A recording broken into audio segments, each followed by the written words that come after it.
বানতলায় ফের অগ্নিকাণ্ড। রিসাইক্লিং এর জন্য রাখা প্লাস্টিকের গুদামে আগুন। গতকাল সন্ধ্যে 7:30টা নাগাদ এই আগুন লাগে। দমকলের দীর্ঘক্ষণের চেষ্টায় আগুন নিয়ন্ত্রণে আসে।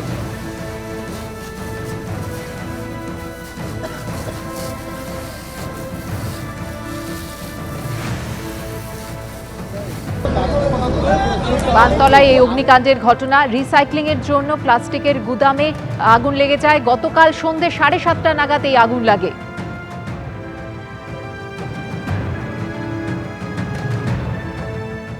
বিজেপির নতুন সর্বভারতীয় সভাপতি নীতিন নবীন। বিনা প্রতিদ্বন্দ্বিতায় নির্বাচিত নীতিন নবীন আজ হবে আনুষ্ঠানিক ঘোষণা। বিজেপির সর্বকনিষ্ঠ সর্বভারতীয় সভাপতি নীতিন নবীন। বিহারের 5 বারের বিধায়ক ও প্রাক্তন মন্ত্রী নীতিন নবীন জেপি নাড্ডার পর বিজেপির নতুন সর্বভারতীয় সভাপতি হতে চলেছেন তিনি। জেপি নাড্ডার পর বিজেপির সর্বভারতীয় সভাপতি হলেন নীতিন নবীন। আর কোনো প্রার্থী মনোনয়ন জমা না দেওয়ায় বিনা প্রতিদ্বন্দ্বিতায় নির্বাচিত হলেন তিনি। আজ আনুষ্ঠানিক ঘোষণা করা হবে বিজেপির তরফে। বিহারের 5 বারের বিধায়ক ও প্রাক্তন মন্ত্রী নীতিন নবীনই এখনো পর্যন্ত বিজেপির সর্বকনিষ্ঠ সর্বভারতীয় সভাপতি। বিজেপির রাজনীতিতে নবীন প্রজন্মের আগমন হয়ে গেল। নীতিন নবীন এসেছেন, একটি মনোনয়নপত্র জমা পড়েছে। আনুষ্ঠানিকভাবে আগামীকালকে তার নাম ঘোষণা হবে। তারপর থেকে তিনি হবেন আমাদের সর্বভারতীয় সভাপতি। নিঃসন্দেহে দিন আমাদের অত্যন্ত আনন্দের দিন। সিঙ্গুরে এলেন, একাধিক সরকারি প্রকল্পে শিলান্যাস করলেন, এরপর পাল্টানোর কথা বলে চলে গেলেন। কিন্তু সিঙ্গুরের শিল্প নিয়ে একটি শব্দও বললেন না প্রধানমন্ত্রী।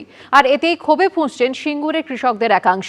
এরই মধ্যে আবার সিঙ্গুরের কৃষি জমিতে নতুন করে চাপল কংক্রিট। প্রধানমন্ত্রী আসার জন্য তৈরি করা হলো 3-3টে হেলিপ্যাড। বলছে পাল্টাতে হবে, কি জমি পাল্টাবে, কি মমতা ব্যানার্জি পাল্টাবে, সেটা আমরা ঠিক বুঝতে পারলাম না।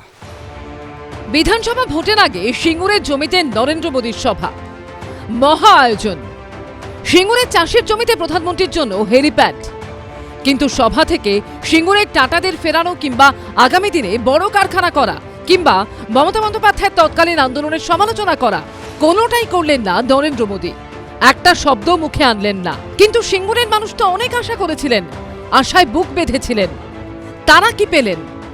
একটা কথা যদি বলতো যে না এই লোকগুলোকে আমি দেখবো, আমি শুনে শান্তি পেতুন, কিছুই বলেনি। একবার চিল্লে উঠলো, যত দর্শক আছে সব ভয় হয়ে গেল যে এবার কিছু বলবে। তাও আমি বুঝতে পারি না যে কিছু বললো না। বলে ঠিক আছে, তোমাদের পাশে আমি আছি, দেখছি কি করতে পারি। কারখানা যদি হয় কি আদার্স লোক তো করতে পারে না, আপনি প্রধানমন্ত্রীর কাছে করে দেখান। একেই কংক্রিটের টুকরো শেষ করে দিয়েছে জমির উর্বরতা। কৃষিহীন কঙ্কালসার সিঙ্গুরে সেই কবে থেকে উঠছে শিল্প রব। তবে প্রধানমন্ত্রী আসবেন বলে রাতারাতি 3-3টে হেলিপ্যাড তৈরি হয়েছিল সিঙ্গুরে। সভা মঞ্চে যাওয়ার জন্য তৈরি করা হয়েছিল পিচ ঢালা রাস্তাও, আবার সেই কংক্রিট। সিঙ্গুরের জমির চরিত্র বদলায়, কিন্তু সিঙ্গুরের কৃষক, সিঙ্গুরের মানুষ, তাদের জীবন বদলায় না। আমরা যেখানে দাঁড়িয়ে আছি সেটা হচ্ছে সিঙ্গুরের জমির মধ্যে একটা হেলিপ্যাডে। এই জমিতেই একটা সময় কারখানা গড়ে উঠেছিল। এই জমিতেই একটা সময় সেই কারখানা নজিরবিহীনভাবে চূর্ণ বিচূর্ণ করে কৃষকদের হাতে জমি ফেরত দেওয়া হয়েছিল। আয়োজন বিরাট, কিন্তু নিট রেজাল্ট কিছুই লাভ হলো না। এই যে খরচা হলো, আমাদের উপর দিয়ে যা হলো, সাধারণ মানুষ যে খরচাটা হলো সেটা আমাদের উপর ঘাড়ে চাপলো।